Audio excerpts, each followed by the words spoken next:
మనందరికీ తెలుసు ప్రార్థన పరిస్థితులు మారుస్తుందని. ఎంతమంది నమ్ముతున్నారండి ప్రార్థన పరిస్థితులు మారుస్తుంది? హల్లెలూయా. ప్రార్థన పరిస్థితులు మారుస్తుందంట. కొన్నిసార్లు ప్రార్థన ఎంత చేసినా పరిస్థితులు మారో, అప్పుడు ప్రార్థన మనల్ని మారుస్తుందంటండి. హల్లెలూయా.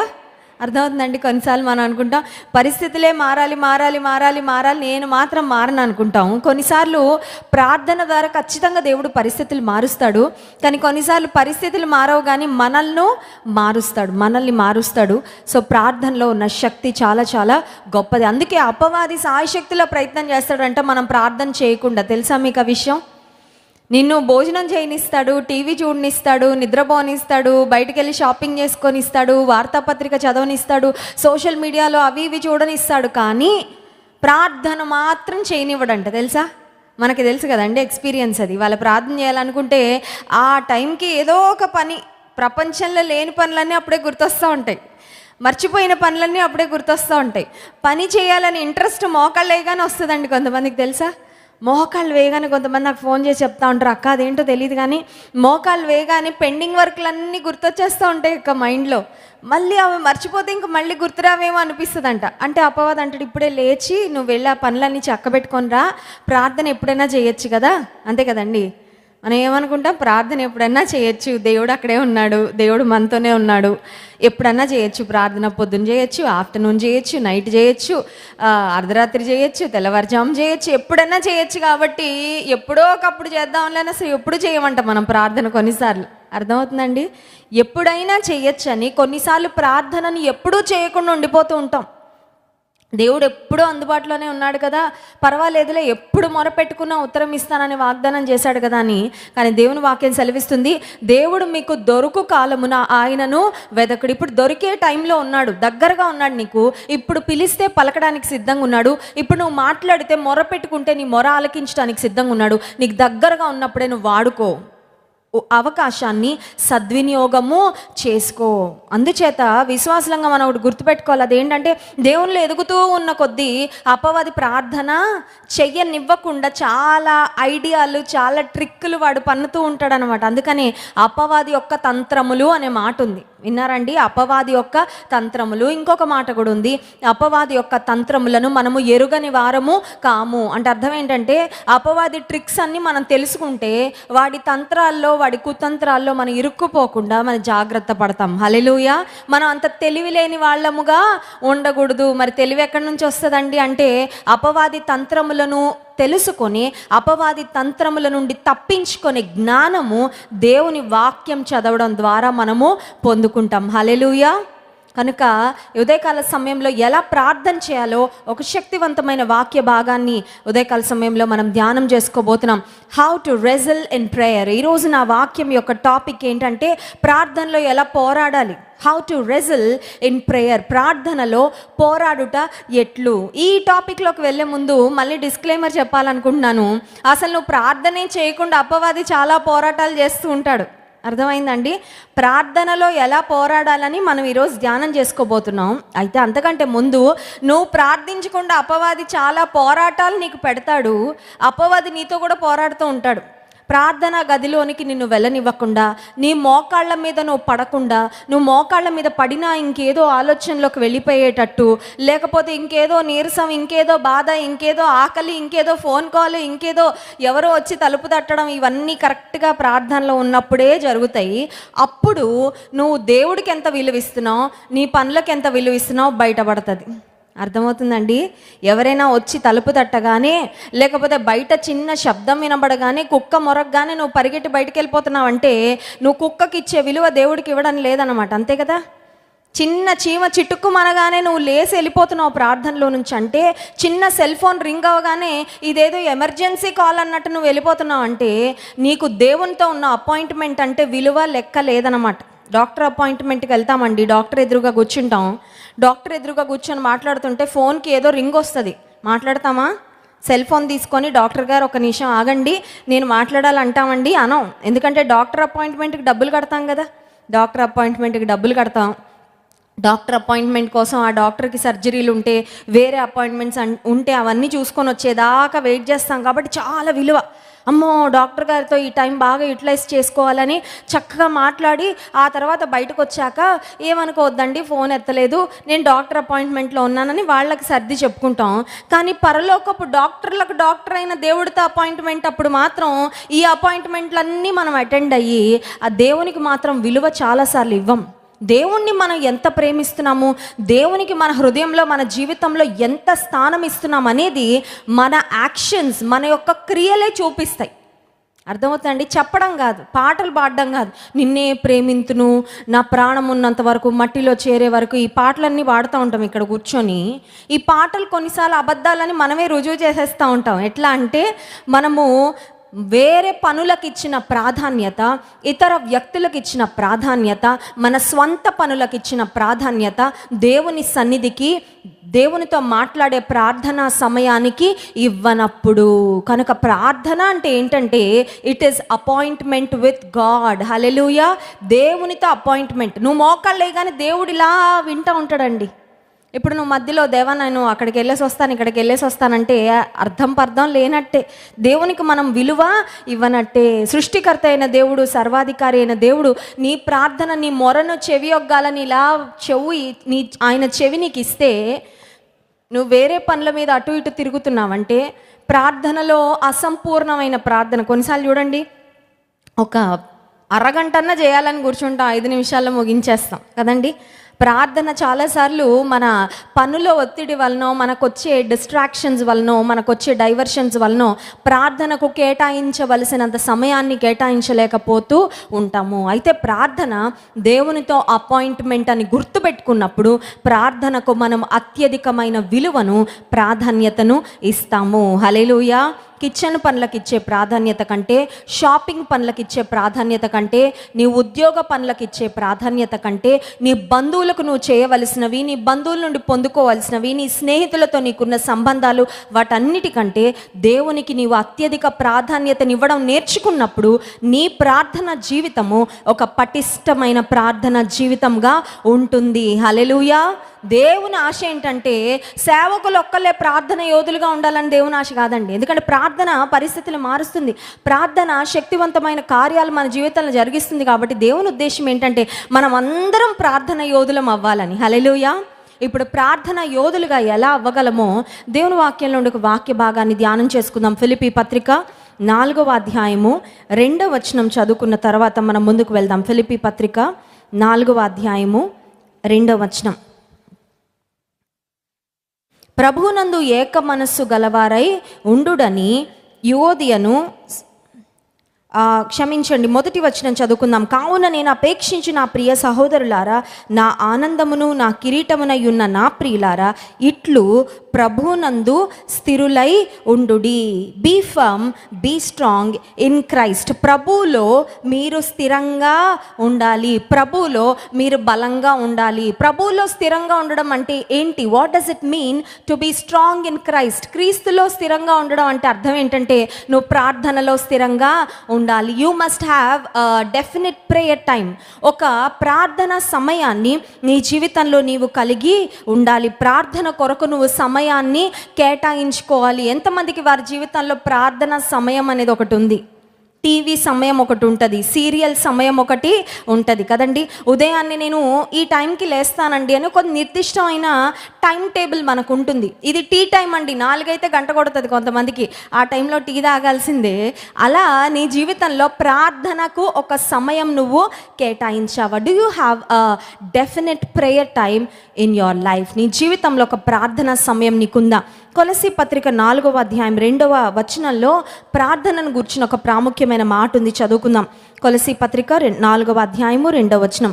ప్రార్థన యందు నిలకడగా ఉండి కృతజ్ఞత గలవారై దాని యందు మెలకువగా ఉండుడి. నిలకడ, మెలకువ 2 మాటలు కనబడుతుంది. నిలకడ అంటే ఫర్వెంట్, మెలకువ అంటే అలర్ట్. 2 మాటలండి, 2 వేరు మాటలే, కానీ 2 కూడా ప్రార్థనకు సంబంధించే వ్రాయబడ్డాయి. ప్రార్థన యందు నిలకడగా ఉండాలంట, కృతజ్ఞత గలవారై దాని యందు అంటే ప్రార్థన యందు మెలకువగా ఉండుడి. ప్రార్థనలో నిలకడ ఉండడం అంటే ఏంటి? ప్రార్థనలో ఒక ఫర్వెంట్ ప్రేయర్ అంటే ఒక పట్టుదలతో కూడిన ప్రార్థన. మెలకువగా ఉండడం అంటే ఏంటంటే బీ అలర్ట్ అండ్ ప్రేయర్. ఎప్పుడు ఏ శోధన వస్తుందో అని మెలకువగా ఉండి ముందుగానే అలర్ట్గా ఉండి ప్రార్థన చేసుకోవడం. చూడండి, మనం చాలాసార్లు రాత్రి పడుకునేటప్పుడు ఇంట్లో కొన్ని స్విచ్ ఆఫ్ చేస్తూ ఉంటాము, కొన్ని చెక్ చేసుకుంటూ ఉంటాం. ఇంటి తలుపులకి బోల్ట్స్ ఉన్నాయా లేదా చెక్ చేసుకుంటాము. స్త్రీలు అయితే ఇంటి గ్యాస్ సిలిండర్ కట్టేసామా లేదా కట్టాము, కొన్నిసార్లు కట్టామా లేదా మళ్ళీ చెక్ చేసుకుంటాం. వాయ్? అది మెళకువగా ఉండడంలో ఒక భాగం, అంతే కదండి. జాగ్రత్త తీసుకోవడంలో ఒక భాగం. సిలిండర్ పేలిపోయాక, ఇల్లంతా కాలిపోయాక, ఫైర్ యాక్సిడెంట్ అయిపోయిన తర్వాత అప్పుడు మేల్కొనే ఉపయోగము లేదు.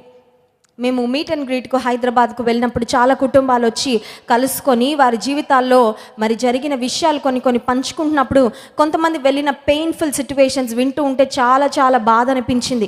ఒక కుటుంబం వచ్చి చెప్తున్నారు, మా తండ్రి గారండి చాలా దైవికంగా ఉండే వ్యక్తి, చాలా ప్రేమించే తండ్రి, కుటుంబానికి ఒక గ్రేట్ సపోర్ట్. మా ఫాదరు మంచి వ్యక్తి అండి, ఒక ఫైర్ యాక్సిడెంట్లో 98% బాడీ కాలిపోయింది, 98% దేహం కాలిపోయింది. అది తన పొరపాటు వల్ల జరిగింది కాదు, వాళ్ళ అజాగ్రత్త వల్ల జరిగింది కాదు. కానీ ఒక కంపెనీలో వారి తండ్రి గారు వర్క్ చేస్తుంటే అనుకోకుండా ఒక ఎక్స్ప్లోజన్ జరిగి ఆ ఫైర్ యాక్సిడెంట్లో మంటల్లో చిక్కుకున్నారంట వారి తండ్రి గారు. ఫస్ట్ ఫ్లోర్లో ఉన్నారంట. ఫస్ట్ ఫ్లోర్ అంతా కాలిపోతుంది. కిందకి చూస్తే కింద కూడా మంటలంట. సో ఫస్ట్ ఫ్లోర్ నుంచి కిందకి దూకితే మంటల్లో పడతారు, మళ్ళీ కాలిపోతారు. అలాగే కాలుతూ దేహంతో కిందకు వచ్చేసారంట ఆ తండ్రి గారు. 98% 98% బాడీ బర్న్స్తో దాదాపు ఒక 5 రోజులో 8 రోజులు హాస్పిటల్లో మా నాన్నగారు స్ట్రగుల్ అయ్యి తర్వాత దేవుని రాజ్యానికి పిలువబడ్డారండి. ఇది జరిగి ఒక 2 years అలా అవుతున్నట్లుంది.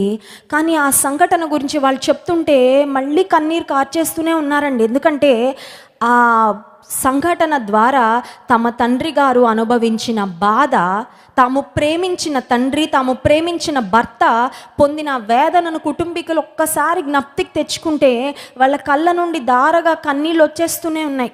ఎందుకు ఈ మాట చెప్తున్నానంటే కొన్నిసార్లు ప్రమాదాలు అయిపోయాక మేల్కుంటాం, చేసేది పెద్దగా ఏమి ఉండదు. ఆ కుటుంబంలో వాళ్ళ అజాగ్రత్త వలన కాదు, ఆ కంపెనీలో జరిగిన పొరపాటు వలన ఒక కుటుంబంలో ఇంటికి ఆధారంగా ఉన్న ఒక మంచి తండ్రి తన నిండు ప్రాణాన్ని పోగొట్టుకున్నాడు. ఎందుకు ఈ మాటలు చెప్తున్నానంటే విశ్వాస జీవితంలో కొన్నిసార్లు మెలకువగా ఉండకపోవడం వల్ల ఎంత డ్యామేజ్ అవుతుందో, కొన్నిసార్లు డ్యామేజ్ మళ్ళీ మనం రెక్టిఫై చేసుకోలేమండి. ఆ డ్యామేజ్ నుంచి మళ్ళీ మనం కోలుకోలేనంత డ్యామేజ్ అయిపోద్ది కొన్నిసార్లు. అందుకే వాక్యం చెప్తుంది, ఈ లోక సంబంధంగా మీరు ఏమైనా నష్టపోతే కొన్నిసార్లు ఎలా పొందుకోలేరు, ఆత్మీయ జీవితంలో కూడా కొన్ని నష్టాలు వస్తే వాటిని మళ్ళీ మీరు వెనక్కి పొందుకోవడం చాలా కష్టము. అందుకే ప్రార్థన యందు నిలకడగా ఉండండి, ప్రార్థన యందు మెళకువగా ఉండండి. 2 మాటలు నాతో చెప్పండి, నిలకడ, మెళకువ. రాత్రిలో మెలకువ కాదు, ప్రార్థనలో మెలకువ. అంటే అర్థం ఏంటంటే అర్ధరాత్రి నీకు ప్రార్థనలో మెలకువ వచ్చినా నువ్వేం చేయాలా? ప్రార్థన చేయాలి. హల్లెలూయా. కొంతమంది అర్ధరాత్రి నిద్రలో మెలకువ వస్తే అటు దొల్లుతారు ఇటు దొల్లుతారు, బయట వాకింగ్ చేస్తారు, మళ్ళీ ఒక స్లీపింగ్ పిల్ వేసుకుంటారు, ఒక సినిమా పాటలు పెట్టుకుంటారు, ఇంకేదో చూసుకుంటూ కూర్చుంటారు. అది కాదు ప్రార్థనలో మెలకువ ఉండడం అంటే. That is not what it means. నీకెప్పుడు మెలకు వస్తే అప్పుడు, నీకెప్పుడు డేంజర్ ఏదన్నా జరుగుతుంది అని అలాం కొన్నిసార్లు మనకి మోగుతుందండి, అవునా కదా? కొన్ని ప్రమాదాలు దేవుడు ముందే హెచ్చరిస్తాడు, వెళ్ళకు, నువ్వు బయటకు వెళ్ళకు, ఇవాళ ఇంట్లో కూర్చో అంటాడు. మనం అనుకుంటాం దేవుడా అది లేకపోతే ఏదోలే పోతే పోన్లే అనుకొని వెళ్ళిపోతామండి. కొన్నిసార్లు దేవుడు చాలా సైలెంట్గా విస్పర్ చేస్తాడు, ఏదో కీడు రాబోతుంది, ఏదో ప్రమాదం పొంచింది, జాగ్రత్త అని. నువ్వు మోకాళ్ళు వేసి ప్రార్థన చేసుకుంటే ప్రమాదం వచ్చినా నువ్వు తప్పించబడతావు. హల్లెలూయా. అది ప్రార్థనలో మెలకువగా ఉండడము అంటే. ఎపఫ్రా అనే ఒక వ్యక్తిని గురించి ఈ కొలస్సీ పత్రిక 4వ అధ్యాయము 12వ వచనంలో వ్రాయబడి ఉంది. He is a model Christian. ఒక మాదిరికరమైన క్రైస్తవుడుగా ఈ వ్యక్తి మనకు కనబడుతున్నాడు. చూడండి 12వ వచనం. మీలో ఒకడును క్రీస్తు యేసు దాసుడునైన ఎపఫ్రా మీకు వందనములు చెప్పుచున్నాడు. మీరు సంపూర్ణులను, ప్రతి విషయంలో దేవుని చిత్తమును గూర్చి సంపూర్ణాత్మ నిశ్చయత గలవారునై నిలకడగా ఉండవలెనని ఇతడు ఎల్లప్పుడూ మీ కొరకు తన ప్రార్థనలో పోరాడుచున్నాడు. హల్లెలూయా. ఈరోజు నా అంశం అదే, చెప్పాను కదండి, ప్రార్థనలో పోరాడడం. This man named Epaphras is wrestling in prayer for God's people. దేవుని ప్రజల కొరకు ప్రార్థనలో పోరాడుతున్నాడంట. కొన్నిసార్లు మన పరిస్థితి ఎలా ఉంటుందంటే, మన కొరకే మనం పోరాడుకోము, ఇంకా పక్క వాళ్ళ కొరకు పోరాడడం ఇంకెప్పుడండి? అర్థమవుతుందా? కొంతమంది పరిస్థితి ఎలా ఉంటుందంటే, నా భక్తే బాగాలేదండి, ఇంకా పక్క వాళ్ళ భక్తి కోసం నేనేం ఆలోచిస్తానండి, నేనే సరిగా ప్రార్థన చేసుకోవట్లేదు, ప్రక్కన వారి కోసం ఎలా ప్రార్థన చేస్తానండి, అలా ఉంటుంది మన స్థితి. ఈ ఎపఫ్రా అనే వ్యక్తి ప్రార్థనలో ఎంత స్ట్రాంగ్ ఉన్నాడంటే, విశ్వాసంలో ఎంత బలంగా ఉన్నాడంటే, దేవుని కొరకు ఎంత స్థిరంగా వాడబడుతున్నాడంటే, తను నిలబడమే కాదు, తన కొరకు తను ప్రార్థన చేసుకోవడమే కాదు, దేవుని ప్రజలు నిలకడగా ఉండాలని వారి కొరకు ప్రార్థనలో పోరాడుచున్నాడు. దేవుడు ఈరోజు సంఘంలో ఎలాంటి వాళ్ళ కోసం వెతుకుతున్నాడు తెలుసా? పరలోకం నుండి ఎలాంటి వాళ్ళ కోసం చూస్తున్నాడు తెలుసా? ప్రార్థనలో పోరాడే వాళ్ళు ఎవరైనా ఉన్నారా అని వెతుకుతున్నాడండి. హల్లెలూయా. అలాంటి అనుభవం నీకుంటే దేవునికి స్తోత్రం. అలాంటి అనుభవం లేకపోతే అడుగుదాం, ప్రభు నాకు ఇవ్వయ్యా. అడిగితే ఇవ్వడా? ఇస్తాడు.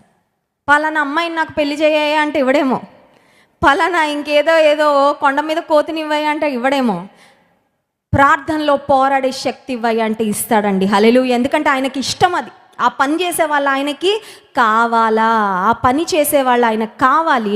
నీవు సమర్పించుకొని, ప్రభువా ప్రార్థనలో పోరాడే శక్తి నాకు ఇవ్వు, ప్రార్థనలో పోరాడే విశ్వాసం నాకు ఇవ్వు, ప్రార్థనలో పోరాడే ఆత్మ తీవ్రత నాకు ఇవ్వు. కొన్నిసార్లు కోపంలో తీవ్రత ఉంటుందా ఉండదా?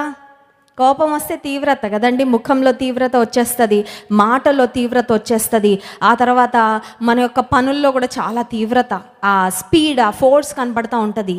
ప్రార్థనలో తీవ్రత కలిగిన వారి కొరకు దేవుడు ఎదురు చూస్తున్నాడు. హల్లెలూయా. ఈ ఎపఫ్రా దేవుని ప్రజల కొరకు ప్రార్థనలో పోరాడుతున్నాడు. అపోస్తలుడైన పౌలు కూడా రోమాలో ఉన్న దేవుని సంఘానికి ఒక ఉత్తరం రాశాడు. అది రోమా పత్రిక. ఆ రోమా పత్రికలో ఒక మాట అడుగుతున్నాడండి, మీరు కూడా నా కొరకు ప్రార్థనలో పోరాడండి అని అడుగుతున్నాడు. చూడండి, రోమా పత్రిక 15వ అధ్యాయము 30వ వచనం. రోమా పత్రిక 15వ అధ్యాయము 30వ వచనం అందరం కలిసి చదువుకుందాం.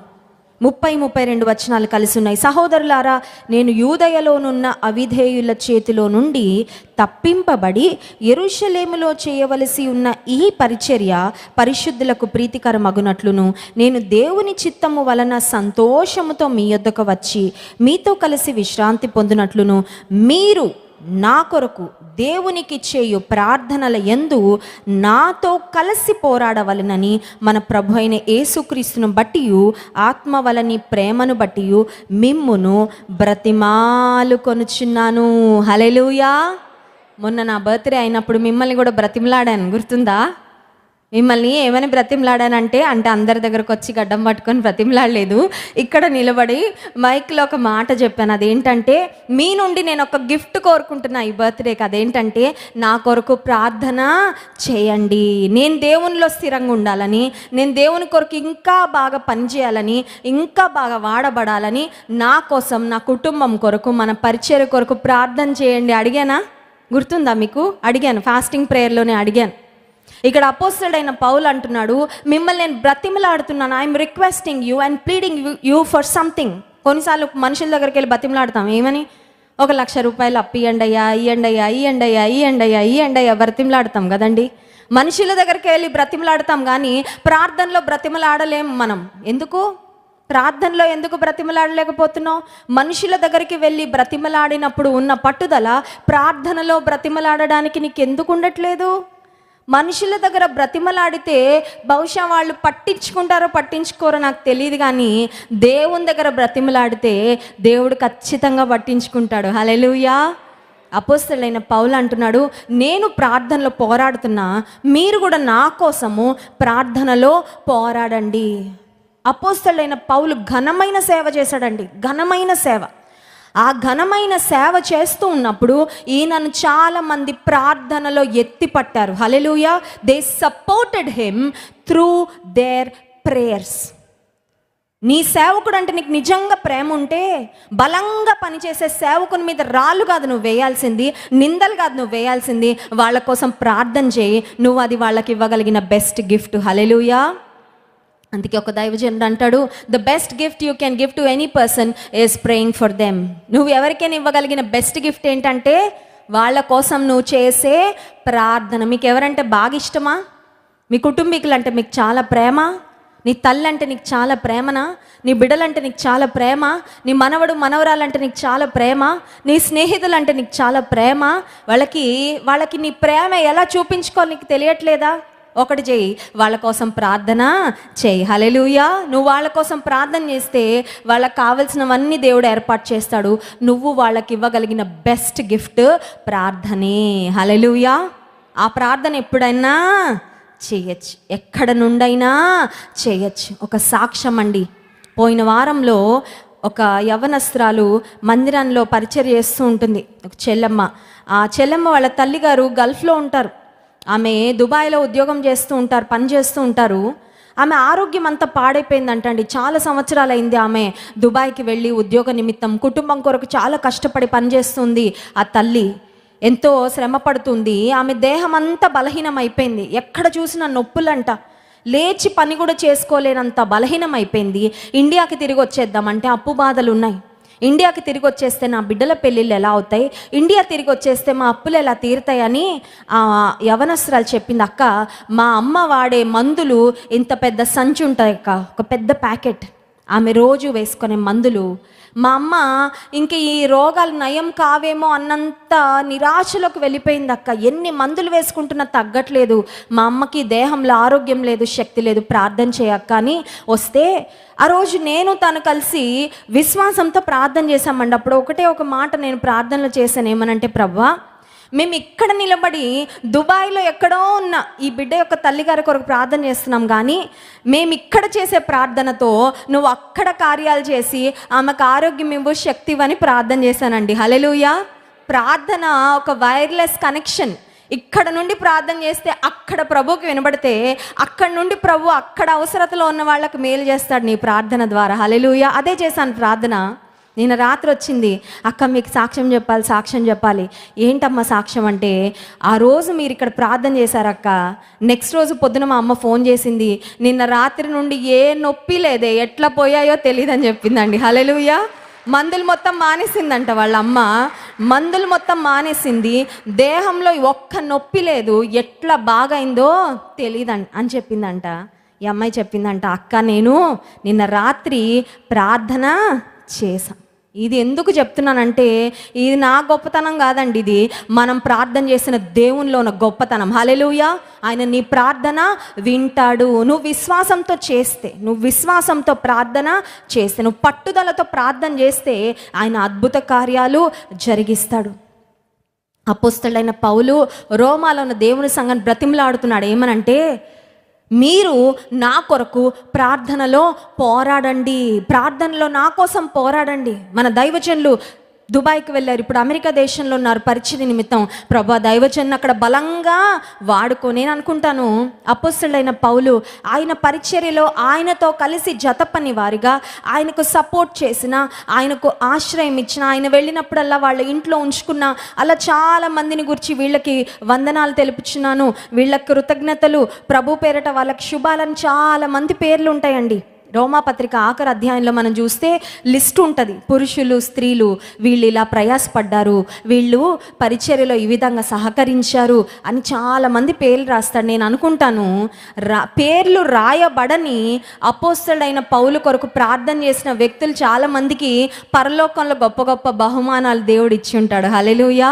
కొన్నిసార్లు నువ్వు సంఘం కొరకు, దైవజనుల కొరకు ప్రార్థన చేస్తున్నావు అని మాకు తెలియకపోవచ్చు, కానీ అవన్నీ ఎవరికి తెలుసు అంటే ప్రభువుకు తెలుసు. నువ్వు చేసే ప్రతి ప్రార్థన ఆయనకు లెక్కే. హల్లెలూయా. ప్రతి ప్రార్థన ఆయనకు లెక్కే. చూడండి, కొన్నిసార్లు బ్యాంకుల్లో, తర్వాత ఎల్ఐసీలు వాళ్ళు అంటారు, ప్రతి రూపాయికి మా దగ్గర విలువ ఉంటుంది, మీ ప్రతి రూపాయి మా దగ్గర భద్రంగా ఉంటుంది. చెప్తారా చెప్పరా? దేవుడు ఏమంటున్నాడు తెలుసా? నీ ప్రతి ప్రార్థన నాకు లెక్కే, నీ ప్రతి ప్రార్థన నా దగ్గర భద్రంగా ఉంది అంటున్నాడు. Hallelujah. Your every prayer and your every petition is counted by God. దేవుడు ప్రతి ప్రార్థనను లెక్కించే దేవుడు. మనందరికీ తెలుసు, పాత నిబంధన గ్రంథంలో ఆదికాండంలో యాకోబు అనే వ్యక్తి ప్రార్థనలో పోరాడాడంట. చూడండి, ఆదికాండం 32వ అధ్యాయము 22వ వచనం నుండి మనం చదివినట్లయితే యాకోబు యొక్క ప్రార్థన అనుభవం ఆదికాండం 32వ అధ్యాయము 22వ వచనం నుండి అందరం కలిసి చదువుకుందాం. ఆ రాత్రి అతడు లేచి తన 2 భార్యలను, తన 2 దాసీలను, తన 11 మంది పిల్లలను తీసుకొని యబ్బోకు రేవు దాటిపోయెను. యాకోబు వారిని తీసుకొని ఆ ఏరు దాటించి తనకు కలిగినదంతయు పంపివేసి యాకోబు ఒక్కడు మిగిలిపోయెను. యాకోబు అనుకున్నాడు, ప్రార్థన చేయాలి, నా ప్రార్థనకు నా భార్యలు, నా పిల్లలు, నా దాసులు దాసీలు, ఆ తర్వాత నా దగ్గర ఉన్న గొర్రెలు గొడ్లు ఎడ్లు ఏవి అడ్డుకు ఉండకూడదు, అన్నిటినీ ఒక పక్కన పెట్టి పంపివేసి నేను ఒంటరిగా ప్రార్థన చేస్తాను అనుకున్నాడు. హల్లెలూయా. నువ్వు పట్టుదలగా ప్రార్థన చేయాలంటే నువ్వు ఒంటరితనంలోనే పట్టుదలగా ప్రార్థన చేయగలవు. హల్లెలూయా. కొంతమంది అంటారు, ఒంటరిగా ఉంటే పిచ్చి పిచ్చి ఆలోచనలు వచ్చేస్తున్నాయండి.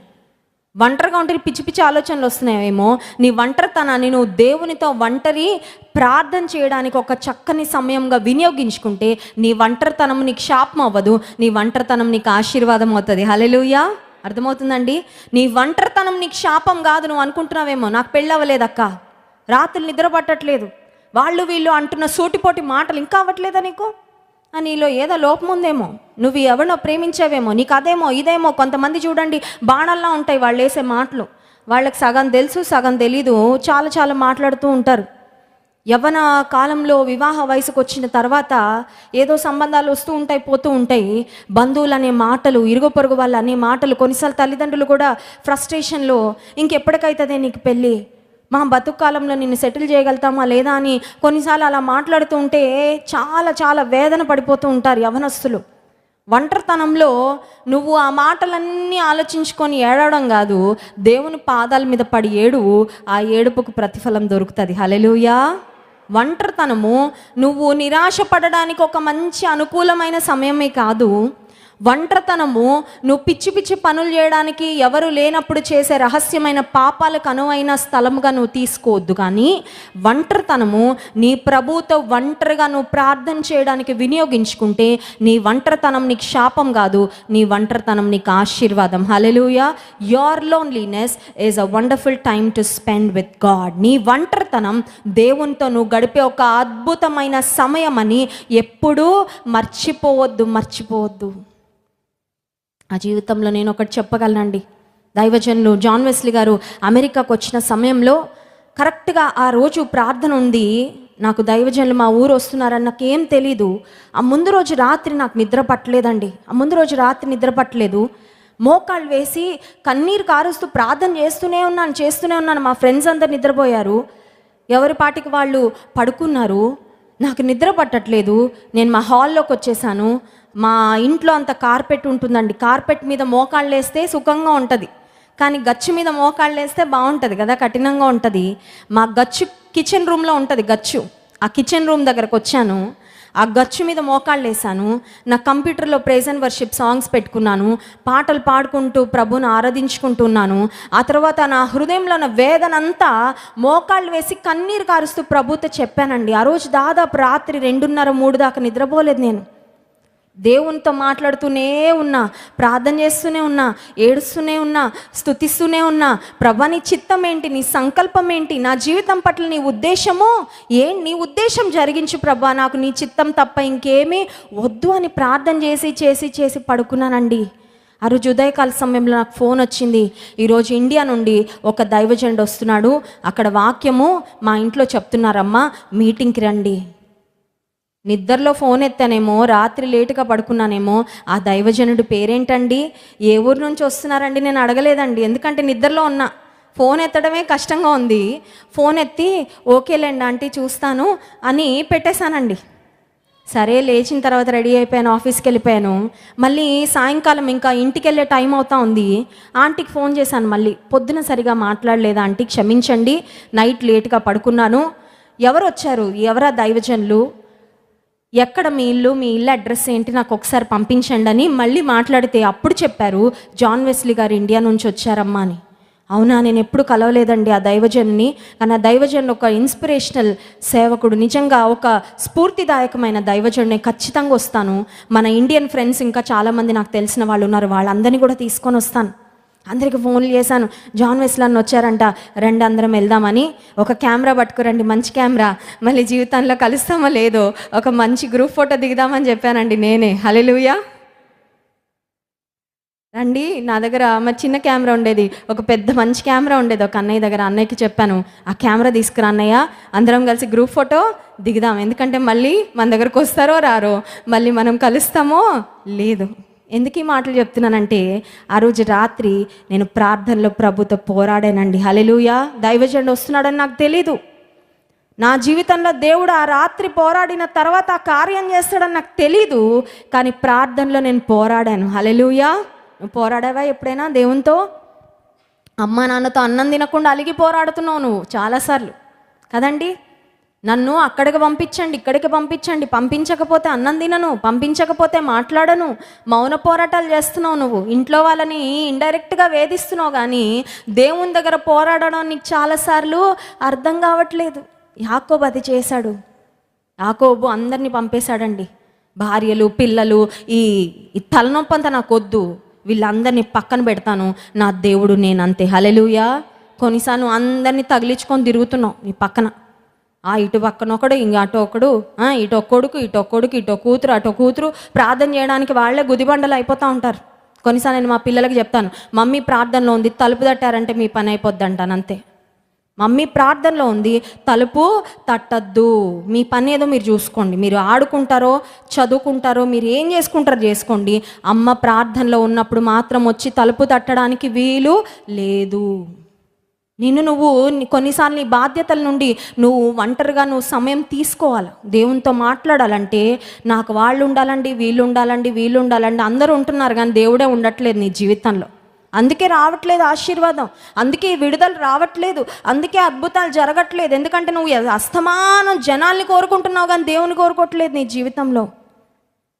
యాకోబు అంటున్నాడు, భార్యలు, పిల్లలు, 11 మంది సంతానం, ఒకళ్ళ ఇద్దరా, అందరినీ పంపేశాడండి. దాసులు, దాసీలు, ఎడ్లు, గొడ్లు అన్నీ పంపించేసి ఒంటరిగా ఏకాంతంలో దేవునితో సమయాన్ని గడుపుతున్నాడు. చూడండి 24వ వచనం, యాకోబు ఒక్కడు మిగిలిపోయాను, ఒక నరుడు తెల్లవారు వరకు అతనితో పెనుగులాడెను, తాను అతని గెలువకుండుట చూచి తొడగూటి మీద అతని కొట్టెను. అప్పుడు అతడు ఆయనతో పెనుగులాడుట వలన యాకోబు తొడగూడు వసిలెను. ఆయన తెల్లవారుచున్నది గనుక నన్ను పోనిమ్మనగా అతడు, నీవు నన్ను ఆశీర్వదించితేనే గాని నేను నిన్ను పోని అని. ఎంత పట్టుదల అండి, ఎంత పట్టుదల! యాకోబుకి ఎంత పట్టుదల! యాకోబు ప్రార్థనలో చూపించిన పట్టుదలను దేవుడు ఘనపరిచాడు. హల్లెలూయా.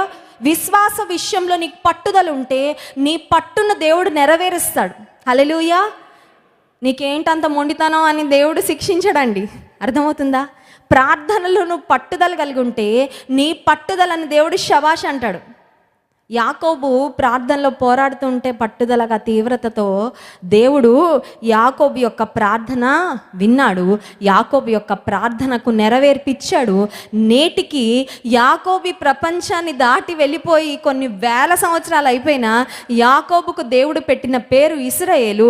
ఆ ఇశ్రాయేల్ అనే పేరు మీద ఒక దేశము ప్రపంచ పటంలో ఒక ప్రాముఖ్యమైన, ప్రత్యేకమైన, విశిష్టమైన స్థానాన్ని పొందుకొని ప్రపంచం చేత పొగడబడుతుంది. హల్లెలూయా. ఇజ్రాయెల్ దేశంకు ఉన్నంత టెక్నాలజీ ఈ ప్రపంచంలో ఎవరికి లేదండి. ఇజ్రాయెల్ దేశంలో ఉన్నంత ప్రత్యేకత ఈ ప్రపంచంలో ఎవరికి లేదండి. ఎస్, ప్రత్యేకమైన జనులే, ఎందుకంటే ప్రత్యేకమైన ఆశీర్వాదాన్ని అడిగి పొందుకున్నాడు కాబట్టి. హల్లెలూయా. యాకోబు దేవునితో పోరాడాడు. పోరాడడానికి శక్తి ఎక్కడి నుంచి వస్తుంది? ఆ మాట చెప్పి ముగిస్తాను, సమయం అయిపోతుంది.